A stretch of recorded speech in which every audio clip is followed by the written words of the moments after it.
400 বৎসর আগে ইউরোপ হইতে ভারতবর্ষে আসিতে হইলে সকলেই পূর্বমুখে পারস্যের ভিতর দিয়ে আসিত। তখন পণ্ডিতেরা সবেমাত্র পৃথিবীটাকে গোল বলিয়া বিশ্বাস করিতে আরম্ভ করিয়াছে। ক্রিস্টোফার কলম্বাস নামে ইতালি দেশীয় এক নাবিক ভাবিলেন, যদি সত্য সত্যই পৃথিবীটা গোল হয় তবে তো পূর্ব মুখে না গিয়া ক্রমাগত পশ্চিম মুখে গেলেও সেই ভারতবর্ষের কাছাকাছি কোথাও পৌঁছানো যাইবে। এ বিষয়ে তাহার বিশ্বাস এতদূর হইয়াছিল যে তিনি ইহা প্রমাণ করিবার জন্য আপনার প্রাণ পর্যন্ত দিতে প্রস্তুত হইলেন। কিন্তু কেবল বিশ্বাস আর সাহস থাকিলেই হয় না।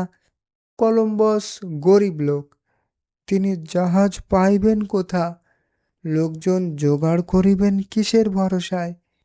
তিনি দেশে দেশে ধনী লোকদের কাছে দরখাস্ত করিয়া ফিরিতে ফিরিতে পর্তুগালে আসিয়া হাজির হইলেন। ক্রমে তাহার মতলবের কথা রাজার কানে গিয়া পৌঁছিল। তিনি তার মন্ত্রীদের উপর এই বিষয়ে তদন্ত করিবার ভার দিলেন। মন্ত্রীরা ভাবিল, এ লোকটার কথা যদি সত্য হয় তবে খামোখাই বিদেশিকে সাহায্য না করিয়া আমরাই একবার এ চেষ্টাটা করিয়া দেখি না কেন। তাহারা কলম্বাসের কাছে তাহার হিসাব শুদ্ধ সমস্ত নকশা চাহিয়া লইলেন এবং গোপনে কয়েকজন পর্তুগিজ নাবিককে সেই পশ্চিমের পথে পাঠাইয়া দিলেন। কিন্তু কিছু দূর না যাইতেই ঝড় তুফান আর কেবল অকুল সমুদ্র দেখিয়া তাহারা ভয়ে ফিরিয়া আসিল। কলম্বাস যখন জানিতে পারিলেন যে রাজকর্মচারীরা তাহাকে এইভাবে ঠকাইতে চেষ্টা করিতেছেন, তখন রাগে ও ঘৃণায় তিনি সে দেশ ত্যাগ করিয়া স্পেন রাজ্যে আসিয়া উপস্থিত হইলেন। সেইখানে 7 বৎসর রাজদরবারে দরখাস্ত বহিয়া তারপর রানী ইসাবেলের কৃপায় তিনি তাহার এতদিনের ইচ্ছা পূর্ণ করিবার সুযোগ পাইলেন। 1492 খ্রিস্টাব্দে ঠিক 425 বৎসর পূর্বে কলম্বাস ভারতবর্ষের সন্ধানে যাত্রা করেন। ক্রমাগত 70 দিন পশ্চিম মুখে চলিয়াও কলম্বাস ডাঙার সন্ধান পাইলেন না। ইহার মধ্যে তাহার সঙ্গের লোকেরা কতবার নিরাশ হইয়া পড়িয়াছে, কতবার তাহারা বাড়ি ফিরবার জন্য জেদ করিয়াছে, সমুদ্রের কূল কিনারা না দেখিয়া কতজন ভেউ ভেউ করিয়া কাঁদিয়াছে, এমনকি কলম্বাসকে মারিয়া ফেলিবার জন্য তাহারা কতবার খেপিয়াছে। কিন্তু কলম্বাস অটল প্রশান্তভাবে সকলকে আশ্বাস দিয়াছেন, ভয় নাই, আর একটু ভরসা করিয়া চলো, সমুদ্রের শেষ পাইবে। 71 দিনের দিন দূরে কূল দেখা দিল, তখন সকলের আনন্দ দেখে কে। পরদিন তাহারা নতুন দেশে এক অজানা দ্বীপে অজানা জাতির মধ্যে আসিয়া পড়িলেন।